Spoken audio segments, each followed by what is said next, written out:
live from random parts of New England. It's yet another Manic Monday edition of Business Pants, joined by Jesse, the Money Whisperer.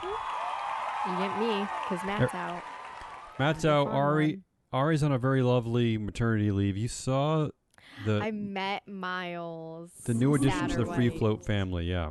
I got to hold him, and he was just peacefully sleeping for 2 hours this morning. You did that during work hours, so technically that was a work function. But it's a work event, right? It's a work event. I mean, in today's swampy anthill called July 24th, 2023, top 5 sexy Monday stories and Jesse's consumer decision using free float data social media series. Yeah. Right? Did I say that right? Yes. You included all of the words that needed to be included. It's close enough. I'm excited for it nonetheless. Gotta come up with a better name for this, but no, it's fine. It's in the works. Ready for headlines? Yeah. I don't know that you're going to like these very much, but let's do it. In no particular order, the Biden administration says it has reached a deal with big tech companies to put more guardrails around artificial intelligence, including the development of a watermarking system to help users identify AI-generated content. I like that. I mean, it's a step. It's a step. I'm terrified still. The one part of this that you must know is that most of the companies issued statements saying they would work with the White House while also emphasizing that the guardrails were voluntary. Oh. That troubles me. Okay. This covers 7 major AI companies. You know, the other thing that bothers me here, Jesse, is that I didn't even know the names of 2 of these companies. That kind of freaks me out a little bit. Here are the 7 companies. Amazon, Anthropic, I guess. Google, which is Alphabet. Inflection, Meta Platforms, that's Mark Zuckerberg, Microsoft, and OpenAI, which we've talked about a lot. Mm-hmm. I wanted to take the opportunity to tell you about, because what we do here is we put the who into ESG, right? Into corporate world, right?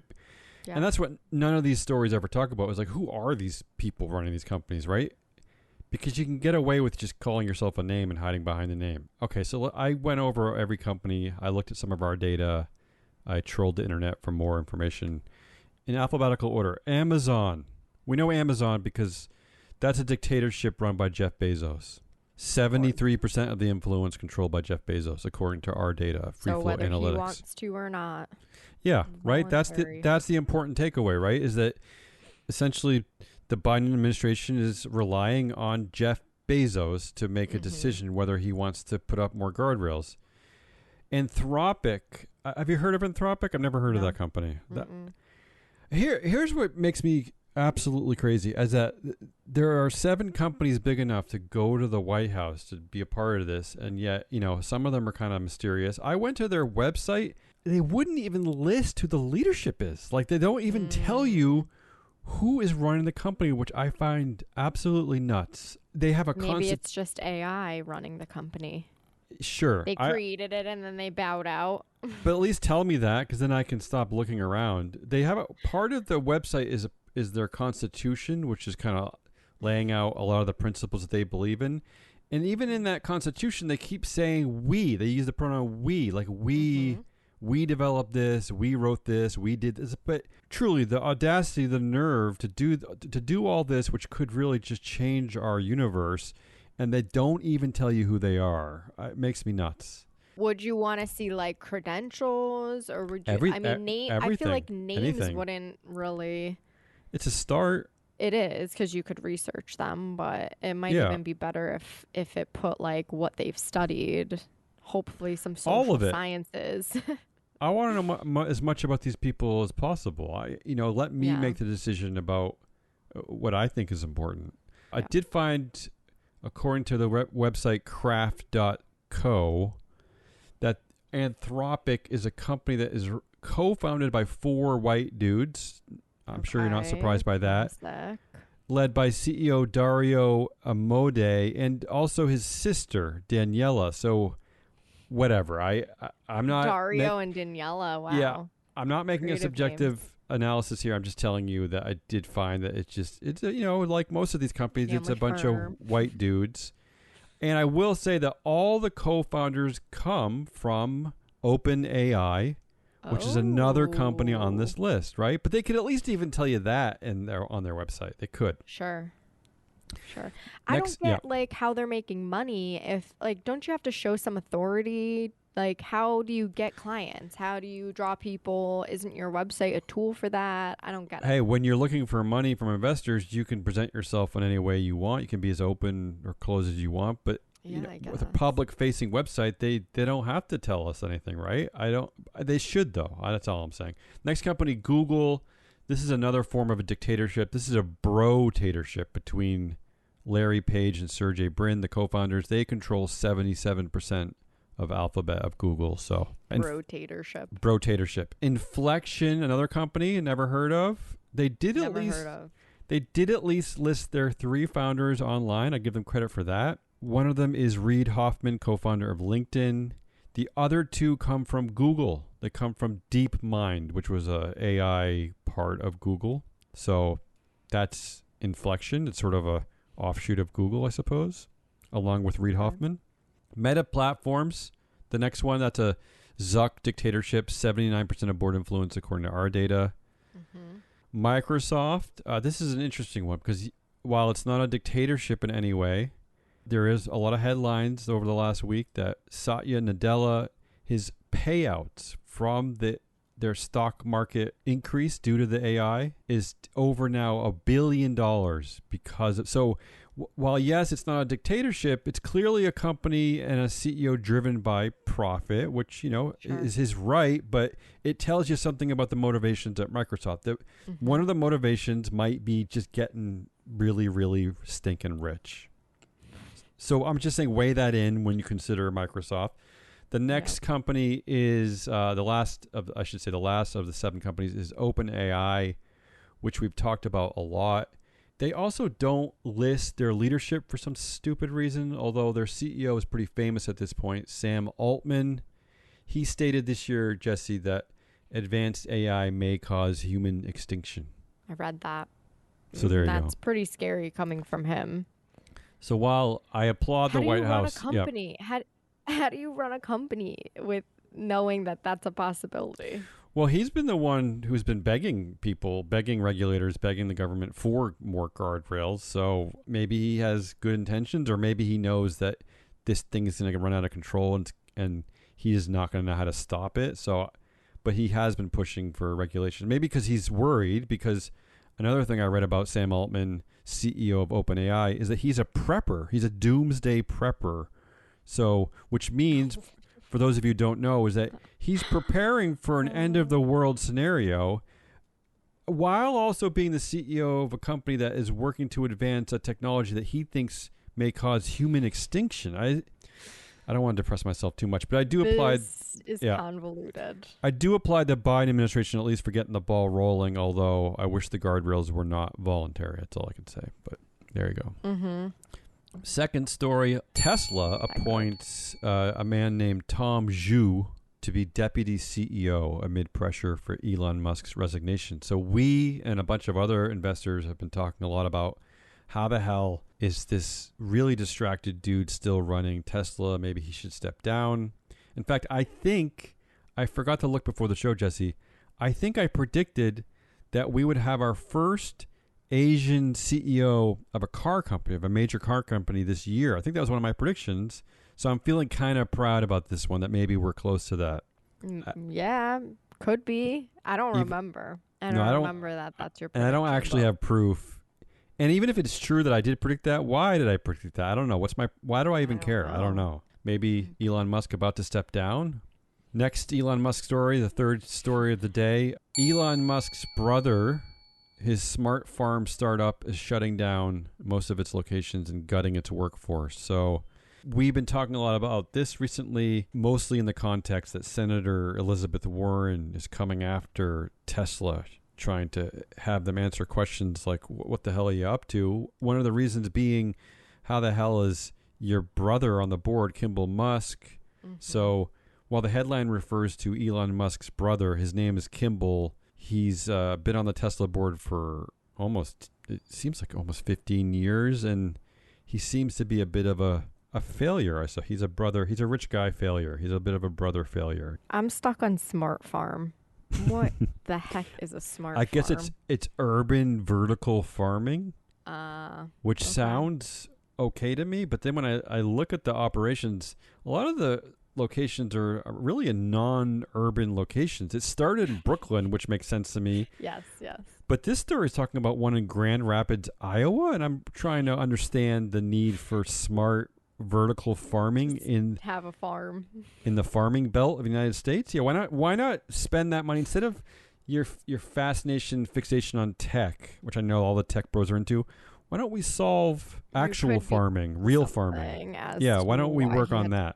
Close it down. One of the reasons, I thought you'd appreciate this, Jesse, one of the reasons why maybe they have to shut this company down is maybe they had too many values. Listen to the values that they list on their company website. Ready?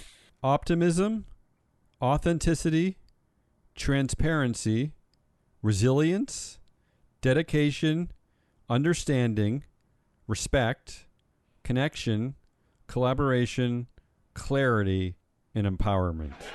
It's a lot of values. They just had someone present to them, someone from HR present a bunch, and they off of a sheet, them all. And they just picked to use them all. Their top 10. It sounds like they might have asked OpenAI or one of the AI services, right? Probably and they just used all of them.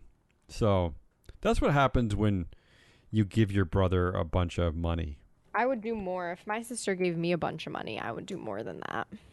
Just saying. Knowing you, I've only known you for about a year. I believe you. Oh, thank you. You're welcome. Number 4 story, Monday morning story here. Business Pants, July 24th, 2023. And unfortunately, another Elon Musk story. I'm sorry. Oh my gosh, 3 of 5. I know. Well, look, the Kimball Musk story really it's probably not one of the big stories of the morning, but I just got a kick out of it. I don't know. It's my way of reemphasizing a point that how the hell are Tesla investors allowing this guy's brother on the board, but whatever. This one is probably one of the biggest business stories of the day. I don't care other than the fact that it creeps me out, but I had to mention it because I want to know if you had a point of view on this. Elon Musk announced on Saturday that he's rebranding Twitter.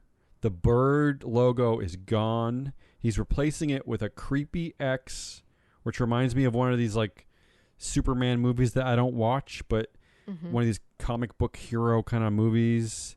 It's just creepy. I don't know. X? I don't know. I don't know if you have a point of view here.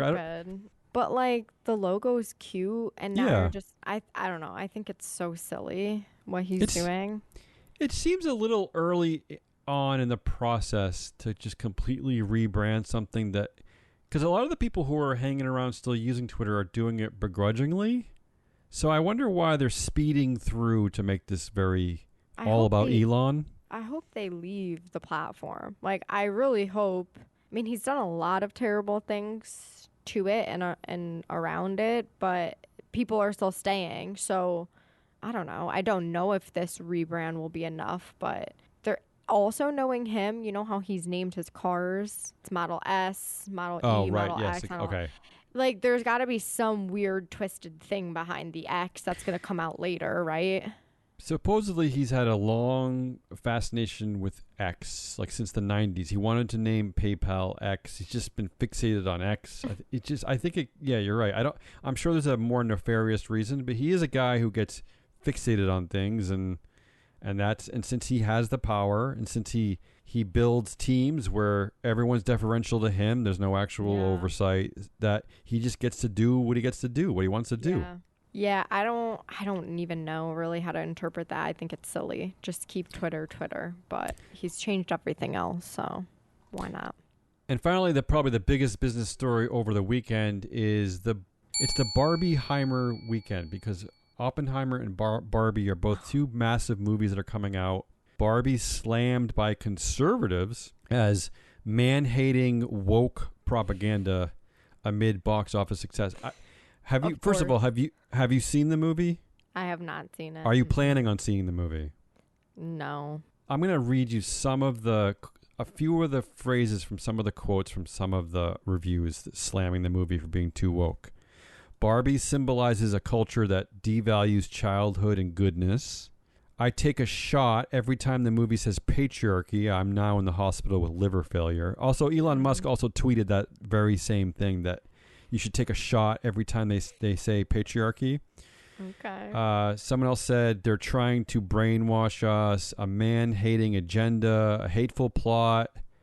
The first 30 minutes is fun, featherweight satire. Then the stuff about patriarchy kicks in and the film turns into a thinly disguised Me Too rant, trading comedy for man-bashing and a lot of confused point scoring about sexism.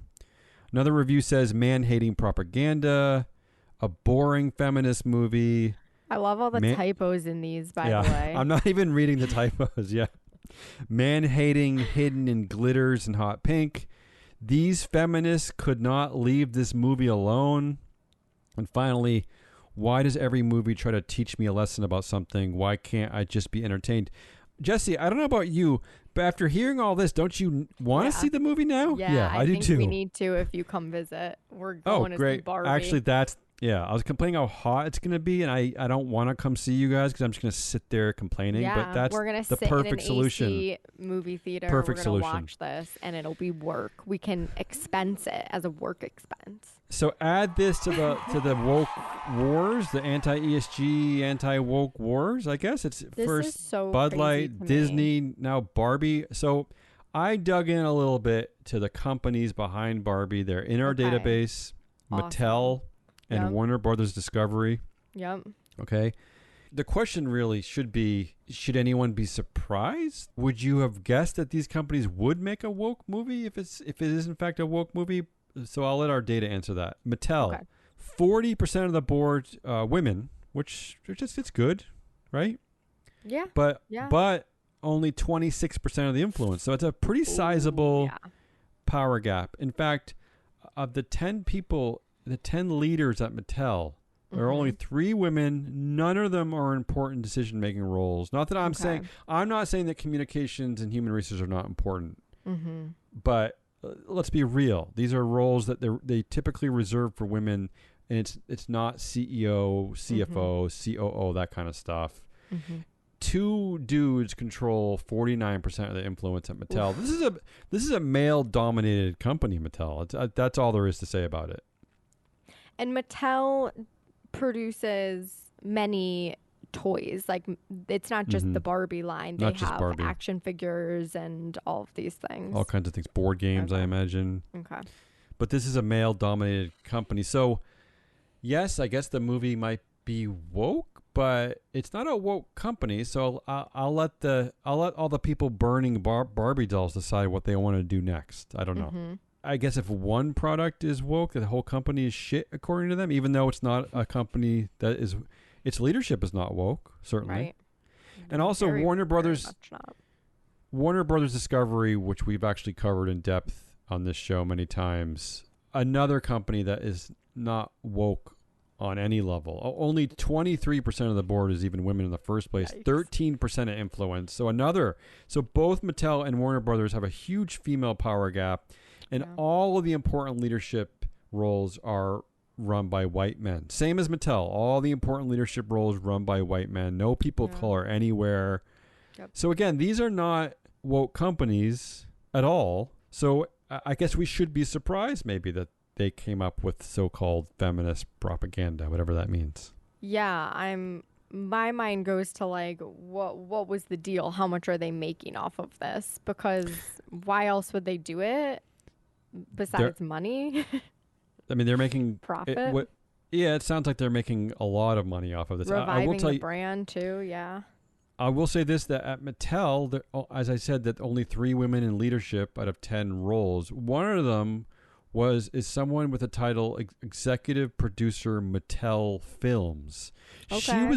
She was brought onto the leadership team explicitly to create this movie, I think, to be the producer of this movie, Barbie. So that's an interesting hire, right? So all the anti-woke people, all the feminist haters, all the women haters, you might have known that this was going to happen. I mean, maybe you could have guessed this was going to happen. I don't know. Well, the director was Greta Gerwig, right? Like, she's known to produce feminist movies. So But it is interesting. I'm like picturing her. I know she's not working directly with the board by any means, Right. but I'm just picturing these negotiations happening and wondering how they convinced Mattel and Warner Bros. That the movie was going to take this direction. It is a pretty fascinating choice. I know her last picture was Little Women, which I think did well in the box office, but also you're right, feminist undertones certainly. Most of her work is female forward, all stuff that would irritate men, anti-woke men, anti-ESG men, which is why I like to talk about this in the first place. I saw other headlines about one of the most despicable, anti-feminist, anti-woke, anti-ESG politicians out of Florida, Matt Gaetz. I don't know how to pronounce his name. He went to the premiere with his wife and then, of course, walked out angry because it's a feminist movie. But how do you not know going in, and why do you not even care going in, that Greta Gerwig created this movie? How do you not? Why do you not know that in the first place? What do you think Hollywood is? What do you think the process of creating media, content, art is? You think it's just all driven? It's all profit driven, and it's all supposed to cater to some American in the middle, from like God-fearing Midwestern America. Anyway, the ignorance of these people. And they've had a Barbie movie in the past, so like to think that they're going to do the exact same thing and not make it relative to what's going on in the world, seems a little foolish too. And again, you've had 2 or 3 years. You've known that Greta Gerwig was attached to this project, right? Totally. No one should plead ignorance about this stuff anymore. It's just ridiculous. Agreed. Anyway, those are my stories. Why don't you rescue us from my horrible, boring stories? So this week, Consumer Decision Series, it's Free Flow Analytics Consumer Decision Series now. And it's very apt because, as I told you before the show, I did get very sunburned this weekend because it's like you said, like because you you're an idiot. It's the 90s. I am totally. You're training for a marathon or something? Yeah, I'm doing like a slew of idiotic things. That's training on for you. a half marathon is one of them. So I ran for 2 hours in the sun. In the sun. Only put sunscreen on my face. But I'm going to blame it on the segment because this week I'm diving into sunscreen brands and the companies that own those brands. And I'm wondering, as with everything, so everything we look at, all the products we look at in this series, the main question is, are any of them Free Flow Analytics approved? Okay. And by that, I mean, there's different ways we can interpret, are they FFA approved? But it's like, are the brands run by companies that are diverse? Are they non-controversial? Are they do they perform strong financially?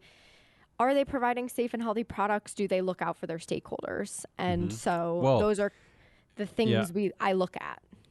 You answered the question wonderfully that nobody asked, which is, is ESG data, is it woke? Does it have a political agenda? And you answered it wonderfully in the sense that no, of course not, because even with our data, you can use it from any perspective you really want to, right? I mean, I personally, I rant about this constantly. I do look at it often through like a diversity and leadership lens. It's just my thing. Like I will take your recommendation, especially companies that are run by women, owned by women. That will be like a kind of a guiding light for me. Yeah. But you certainly don't have to use ESG data in that way. No one is requiring that. Yeah, and in this series, in the past, we've looked at it through a health lens, and I always kind of approach it. I'm very big in like, are the products non-toxic? Are they healthy? Because I believe consumers are a big stakeholder too, right? Obviously, you have shareholders, but you have a duty as a brand, as a company, to produce something safe and effective for your consumers. So I'm looking at it that way too. So most of the time, I actually start with our controversy scores. And when so we'll take a step back. I went to Walmart this week and I was like, look at you. Yeah. Do you know my mom told me over the weekend that she's never been to Walmart? Never once. Good for her. I try not to go to Walmart, but I was but you did go though. I wanted to switch it up. So I wanted to go and see what brands we had. And so the aisle was massive, as you would imagine, but not surprisingly, even after having only done this for a handful of weeks, it's not surprising that there are 3 brands that dominate this aisle. Okay. Or there's 3 companies that dominate. There's many brands. Right. Many brands. Yeah. So, you have your popular brands, Banana Boat, Hawaiian Tropic. Those are owned by Edgewell. Oh, I didn't know that. And then you have Neutrogena, which is a huge one. It's supposed to be really safe and dermatologist approved and all of that. And even Aveeno, which has some sunscreens, that's owned by Johnson & Johnson. Okay. Both are great. Like I said, Neutrogena is they're great marketers. Yes, definitely. I mean, Banana Boat too. Well, even when you said Neutrogena, I do have it in my head that they're like good. They're good for your skin. Because they have like the white label and it always says dermatologist approved. Yeah, they've been hammering this at you forever. Yeah, totally. Yep. And then we have Coppertone, one of the oldest and most beloved, and Eucerin, made by Beiersdorf. Okay. So we've got Johnson & Johnson, Edgewell, Beiersdorf are the big 3 that own some of these like monster brands and they kind of dominate that aisle. Okay. Well, this is exciting because I've actually only heard of Johnson & Johnson, so I'm interested to hear about the other 2. Well, Edgewell was in one of my first series and it's a spin-off of Energizer, weirdly. Okay. The battery company. Yeah. So I went to the controversies. I looked them all up. So I pulled up our platform, Free Flow Analytics, and then I started to look these companies up under the board tab, just to get a sense of how they're measuring up. And their controversies weren't awful, because that's usually where I go first. So I'm like, some of them, Johnson & Johnson's is terrible, but they obviously have tons of products. So I did do a quick search to see like what's going on with sunscreen. So I chose Banana Boat or Neutrogena, one of those brands, and I found that there is sunscreen in general, and all of these companies were affected. There's been a backlash. There's been some lawsuits over aerosol sunscreen and how when whatever mechanisms are working and whatever chemicals are in the sunscreen versus making it aerosol, a component called benzene is created, and it's a known carcinogen, been known for years and years, and it's linked to blood cancers like leukemia, and it's terrible for our environment. So it's killing coral reefs and other species in the ocean. And is this specific to one of these companies? No. So it's really anyone. It's any of problem. These companies that have aerosol sunscreens are all getting hit. So I couldn't really use this as like how can I discern between these? Because it kind of seems like, oops, they all made a mistake and didn't know that this reaction was going to happen. Okay. I mean, I still think more testing should be done before you put things out. But then I was like, okay, let me look at what that kind of led me to the next step was let me look at what's safe. So I like to use 2 sources. I like to use Environmental Working Group, their website, to look up non-toxic products, and they cover everything. And I like to look up this blog that I found and trust called Momavation. So Momavation. I go to both these sources. What they do is they will reach out to companies and ask for third-party testing of what's in the products, and they look at scientific research and studies and all of this. So, and then they make recommendations. So I found a few brands. I found a handful of brands that were recommended by both of those, and I was like, let me see what they're up to and let me compare them to these big companies. So that's Babo Botanicals Badger Balm, which you might see around. Okay. They have like all sorts of products. These are separate companies from the 3 you just mentioned. These are happen to be small private companies. Okay. Yeah. And All Good is a very common one. So I picked 3 very common ones that you'll see in many of the aisles. Okay. And I just wanted to know, like, why are they non-toxic versus these ones? Like, what do they have going on, and why might they be creating a product that's safe whereas these ones aren't? And interestingly enough, what I found is that all of those companies are female founded. They're all female founded. They're all privately owned. Telling. Kind of, because then I looked. Well, yeah. I mean, when you consider that, I just told you that all the AI companies that are potentially about to destroy the world, male-founded. They're all white male-founded, essentially. I know, and a lot of them are like these women just had kids and they can't see anything out there that they want to put on their kids' bodies. Interesting. Like, it's just a very familiar story. So then I was like, okay, let me go look at the numbers on J&J, Edgewell, and Beiersdorf. Well, and we have... Look, I was going to say, this is why I rant and rave about, products, retail, these companies that don't have women in power, like don't have proper representation, female leadership. You know what I think it is like, you can have it both ways. You can make money and you can create a product that keeps your consumers safe. Right. Like, but at these bigger companies, I think that latter part of the equation falls off, and it's just make money. So here's what I found. Johnson & Johnson actually has 50% females sitting on their board, but that's recently up from 38%. So just this past proxy season, they have added and you will more find females. You will find that most of the bigger companies, especially in the S&P 500, they do better in this regard. Like, well, it doesn't not mean they have and doesn't mean they have power.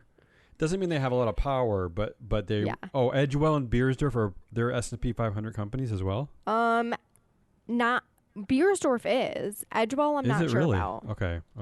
Yeah, keep going. So J&J 50% female, but there's an 18% power gap.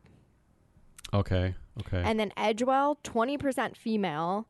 They only have a 1% power gap, but I don't really think that's saying much, being it's only not. 20% female. And 20% is awkwardly low, because the average board size is 10. Most of these big companies have at least 3 women on the board. So this means there's only 2 women? Yeah. That's a little crazy for 2023. Beiersdorf is your 33% female. So like you're saying, you're 3 of 10. And there's a 20% power gap. Oh, okay. So 20% out of 33%. There's a 20% power gap. So while I don't have like conclusive data that correlates female founders and board members with safer products, the research I did kind of is leading me in this direction where I'm like, why does it take women who have babies and care deeply about something to start getting curious about what's out there and realizing there's a problem and then creating a solution? Like, it's just such a familiar story with these small brands. Hopefully these big companies are paying attention. I know they're listening to us right now, but they're also paying attention to the market, and they will hire these women. They will, let these women run their companies. It's not always easy to find this information, though, is the thing. Like, true. I mean, how many people, when you're in need of sunscreen, are going to be like me and go in and start scanning things and looking up, I use Activewear to like scan and see who the parent company is, and then, go and do your extra step. I mean, it requires a little thinking ahead, too, where you're like, I have to get back to my computer. Here's what I always say to that, is that it wasn't that long ago that there weren't even nutrition labels on the foods that we eat, right? So my dream is that we have an equivalent label on all products that told you these types of things. Yet, no, it can't tell you everything. The nutrition labels are lacking in some ways, but we should at least get to some of the big things, right? Some of the higher level data points. We could at least know about things like controversies or diversity in leadership, just so you had an understanding of who these companies are. There's no reason why this next generation can't push for that level of disclosure on consumer goods. Yeah. I mean, I think that would be amazing, because then you have it right there in front of you, and you have agency. You could decide which values align with yours, whether it's health, safety, diversity, and it doesn't have to be all of them. And then you use your dollar, vote with your dollar based on that. And that's the whole point of this, is like, let's learn how. Where can people find this? So this is on our TikTok, Business Pants, and our Instagram, Free Float Media. Okay. Awesome. Yeah. And this series starts today?